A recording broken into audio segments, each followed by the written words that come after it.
प्रधानमंत्री नरेंद्र मोदी के 9 वर्ष पूरे होने पर भाजपा प्रदेश महामंत्री हरिशंकर खटीक व भाजपा जिला अध्यक्ष अमित नुन्ना जब सर्किट हाउस में प्रेस वार्ता कर अपनी केंद्र व राज्य सरकार की खूबियों को गिनाते रहे। इसमें लाडली बहनी योजना, किसानों के लिए योजनाएं, गरीबों के लिए योजना सहित अन्य सभी योजनाओं के बारे में जानकारी दी। लेकिन तभी सर्किट हाउस में कांग्रेस से पूर्व मंत्री यादवेंद्र सिंह बुंदेला अपने समर्थकों सहित पहुंचे। कांग्रेस के वरिष्ठ कद्दावर नेता को सर्किट हाउस की दीवार से दूसरी ओर हाल में बैठ देख मीडिया भाजपा की प्रेस वार्ता छोड़ उनके पास पहुंची और भाजपा प्रेस प्रदेश महामंत्री द्वारा कांग्रेस पर घोटाले होने के लगाए आरोपों के बारे में सवाल पूछे। तब कांग्रेस के पूर्व मंत्री यादवेंद्र सिंह ने भाजपा पर हमला बोलते हुए कहा कि भाजपा ने भ्रष्ट सिंधिया को पार्टी में शामिल कर प्रदेश में सरकार बनाई, तो ऐसे में भ्रष्ट कौन कहलाएगा।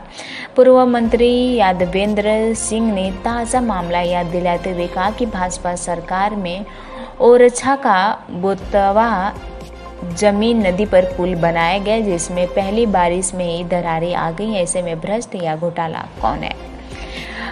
पूर्व मंत्री ने यादवेंद्र सिंह ने कहा कि महाकाल लोक उज्जैन में भगवान की मूर्ति खंडित हो गई, तो ऐसे में घोटालाबाज कौन है।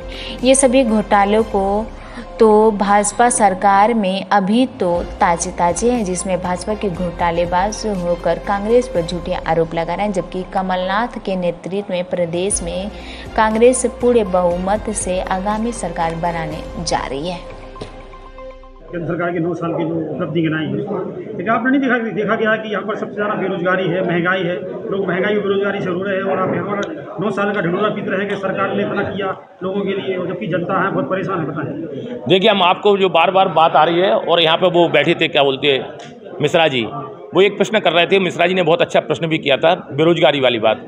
तो देखो, रोजगार आदमी को 2 प्रकार से मिलते हैं। एक तो स्वयंसेवी संस्थाओं के माध्यम से मिलते हैं। जो लोग जैसे कोई इंजीनियरिंग कॉलेज में पढ़ाई करके आता है, मेडिकल कॉलेज में पढ़ाई करके आता है, पॉलिटेक्निक करके आता है, ITI करके आता है, तो उनको एक प्राइवेट जॉब सेक्टर में उनको काम मिलता है। एक तो ये है कि किसी की इंडस्ट्री है उसमें काम लग जाए। दूसरा ये रहता है कि बड़ी इंडस्ट्री हमारे यहाँ पर खुल जाए। जैसे हमने मध्यप्रदेश की विधानसभा में बार बार प्रश्न किया कि टीकमगढ़ जिले में कितने उद्योग स्थापित हैं, कितने लोगों को काम दिया गया, कितने लोग रोजगार से लगे हुए हैं। तो उन्होंने जवाब दिया कि जो क्रेशर वगैरह लगे हैं, तो उसमें जो काम कर रहे हैं उनके लिए बता देते हैं। वो कई लोग ऐसे होते हैं जो पढ़ के आते हैं और फिर जो स्वयंसेवी संस्थाएं होती हैं, हरियाणा में होती हैं, चंडीगढ़ में होती हैं, अन्य राज्यों में होती हैं, तो वहाँ के लिए बता देते हैं कि वहाँ रोजगार करने के लिए चले गए। लेकिन जो नगर एवं क्या बोलते हैं, एक डिपार्टमेंट है, नीति एवं उद्योग नीति एवं निवेश डिपार्टमेंट है, उसके माध्यम से भी हम बार बार शासन का ध्यान केंद्रित किए हैं। हमें पूरा विश्वास है कि आज नहीं तो कल, आगे आने वाले समय में, क्योंकि हमारी जो छोटी छोटी नदियां हैं उन पर एक अगर कोई पहले डैम बनना चाहिए, फिर डैम के बाद फिर इंडस्ट्री आएगी, क्योंकि पानी की व्यवस्था सबसे पहले हमें सर्वोपरि है। तो बुंदेलखंड में पानी की व्यवस्था नहीं थी। अब केन बेतवा लिंग सिंचाई परियोजना जब हम सब लोगों के बीच में आ रही है, तो आगे आने वाले समय में उद्योग भी आएंगे। और उद्योग मालूम कौन, हम आप नहीं लगाते, उद्योग बहुत बड़े उद्योगपति होते हैं। उद्योग नीति एवं निवेश मंत्रालय जिसका काम देखता है, उसके माध्यम से आते हैं। जब हमारे जिले में पर्याप्त पानी की व्यवस्था हो जाएगी, तो हमारे यहाँ पर उद्योग की व्यवस्था भी होगी। सर, मोदी जी ने सरकारी नौकरी की बात की थी कि हर साल 26 करोड़ लोगों को नौकरी दी। देखिए, वो आपने सुना था, हमने नहीं सुना, क्या उन्होंने कहा था जी। लेकिन ये है कि प्राइवेट सेक्टर में लोग जा रहे हैं, बहुत से लोग जा रहे हैं प्राइवेट सेक्टर में जा रहे हैं। जो बच्चे पढ़ लिख करके आ रहे हैं, वो ऐसा नहीं है कि वो घर बैठ रहे हों, वो उद्योग स्थापित करने के लिए जा रहे हैं। हर महीने जिले में जिला रोजगार मेलों का आयोजन भी किया जा रहा है। जिला रोजगार मेलों का जो आयोजन किया जा रहा है, उसके माध्यम से भी प्राइवेट सेक्टर में बच्चे जा रहे हैं, और हम सौभाग्यशाली हैं, उनको रोजगार मिल रहा है। मध्य प्रदेश में देखा जा रहा है कि कांग्रेस सरकार है, भारतीय जनता पार्टी, नेताओं का मोह भंग हो रहा है और नेता छोड़ कांग्रेस में जा रहे हैं। क्या ऐसी आप लोग संभाल नहीं पा रहे हैं? बिल्कुल ऐसा कुछ भी नहीं है, बिल्कुल कुछ भी नहीं है ऐसा। कांग्रेस के लोग अफवाहें उड़ा रहे हैं और उनका हमेशा उनने ठगने का काम किया है। तो आज वो भारतीय जनता पार्टी के कार्यकर्ताओं दो चार लोगों को उनने ठगने का काम किया। हम नहीं चाहते कि उनके बारे में बोलें। उनकी नीति, कांग्रेस की नीति उनके पास है, लेकिन हम तो ये बोल सकते हैं कि भारतीय जनता पार्टी देश और दुनिया की सबसे बड़ी पार्टी हो गई है। और उस पार्टी में हमेशा भारतीय जनता पार्टी का कार्यकर्ता दिन रात मेहनत करता है, ऊपर से नीचे तक पसीना बहाता है, लगातार मेहनत करता है और स्वाभिमान और सम्मान के साथ जीता है और मेहनत करता है, और वो जैसे जो पार्टी सर्वे जो करती है उसके आधार पर उसको काम भी मिलता है। और भारतीय जनता पार्टी में लगातार काम के लिए कार्यकर्ता के लिए काम, ये भारतीय जनता पार्टी का नाम है। लगातार मेहनत करता है कि हम राष्ट्र का पुनर्निर्माण कैसे करें, हमने देश को और आगे विकसित कैसे करें, अपने क्षेत्र को विकसित और कैसे करें, शासन के योजनाओं का लाभ कैसे जनता को दिलाएं, इसमें हमारा कार्यकर्ता लगा रहता है। क्या लगता है आपको इस बार जो 2023 का चुनाव है शिवराज सिंह के चेहरे पर लड़ा जाएगा या मोदी जी के चेहरे पर लड़ा जाएगा? ये तो हम हमारे भारतीय जनता पार्टी के जो वरिष्ठ होंगे केंद्र सेंटर के जो हमारे नेता लोग होंगे उनसे आप पूछिएगा।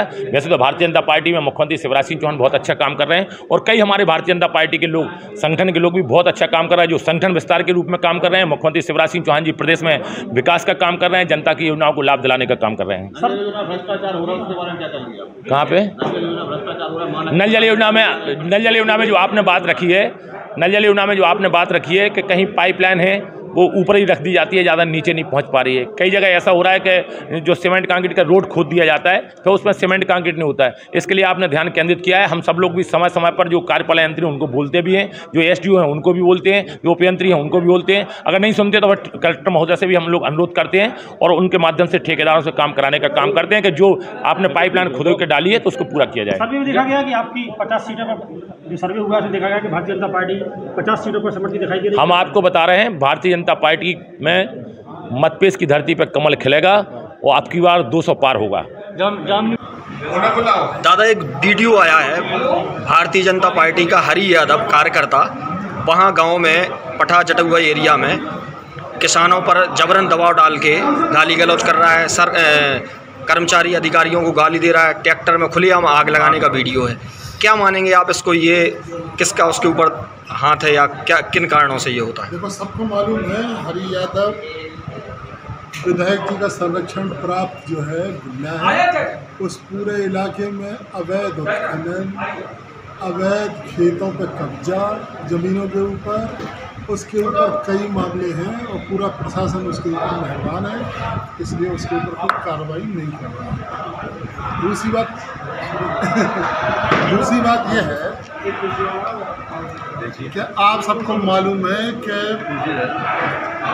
भारतीय जनता पार्टी के लोग ओरछा के पुल के ना बनने के आरोप हमेशा जो है कांग्रेस पार्टी पे लगाते रहते हैं। माननीय सतवें चतुर्वेदीय सांसद थे तो उनने जो है प्रताप नारायण तिवारी के जवाब में ये कहा था कि हमने ये पुल स्वीकृत करा दिया है, और उसके बाद इसका DPR बनने में, फॉरेस्ट की क्लियरेंस लेने में बहुत लंबा समय लग गया। बड़ी मेहनत के बाद जो है पुल निर्माण का काम शुरू हुआ है। लेकिन दुर्भाग्य हमारा ये था कि जब पुल बनना शुरू हुआ तो उस समय भारतीय जनता पार्टी की सरकार यहाँ पे बन चुकी थी, और अभी 1 साल भी नहीं हुआ उद्घाटन हुए, पूरा पुल जो है ध्वस्त हो रहा है।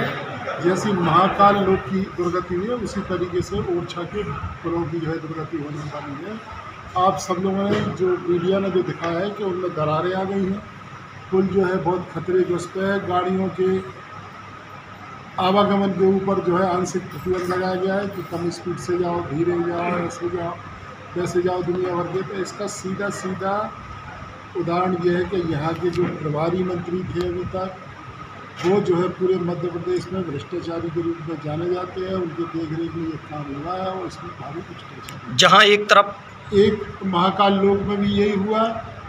और आप सबको मालूम है कि केदारनाथ में 180 टन सोना जो है वो पीतल में बदल गया। तो ये सारी घटनाएं, अयोध्या की ज़मीनें जो 80,000 में 2 दिन पहले खरीदी गई और वही ज़मीन जो है 80 करोड़ में बिक गई 2-4 दिन के अंदर।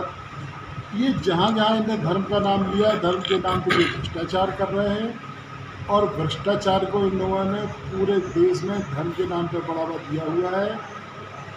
इनकी सरकार निकम्मी सरकार है, इसको जाना तय है। कमलनाथ जी के नेतृत्व में हम लोग एक सुदृढ़ और मजबूत सरकार बनाने जा रहे हैं और उसमें हमें आप सबके सहयोग की आवश्यकता है। जहां कांग्रेस भाजपा के भ्रष्टाचार और घोटालों को लेकर हड़ताल पर बैठ या धरना दे रही है, वहीं उनके प्रदेश महामंत्री यहां प्रेस कॉन्फ्रेंस कर आपके सरकार के समय के घोटाले दिखा रही है।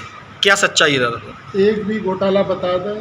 कमलनाथ जी ने जो बातें करी थी बिल्कुल एकदम साफ है उनका। कर्जा माफ़ी का, कर्जा माफ़ी में फर्स्ट फेज़ के कर्जा माफ़ करे 50,000 तक के, 1 लाख के कर्जा माफ़ करने की उनकी जैसी बारी आई वैसे ही जो है सिंधिया जी बिक गए और सिंधिया जी ने सरकार गिरा दी। जब सरकार ही गिर गई तो हम मोदी की कैसे बात कर सकते हैं। दूसरी बात 25,000 से 51,000 रुपये जो है शादियों का किया। 100 यूनिट बिजली 100 रुपये में देने की बात करी। गौशालाएँ बनाने का जो भारतीय जनता पार्टी गौ हत्या के नाम पर कब से जो है वोट मांग रही है और उनके संरक्षण के लिए भारतीय जनता पार्टी की सरकार ने कोई काम नहीं किया। 350 जो है गौशालाएँ बनाने का केवल 15 महीने के पीरियड में कमलनाथ ने काम किया और गौओं को संरक्षण का। आज उनके पास चारा नहीं है, पीने के पानी नहीं है, गौशालाएँ खाली डली है। फिर लगभग 2-2.5 साल होने को 2-2.5 साल में शिवराज ने उसके लिए कोई काम नहीं किया।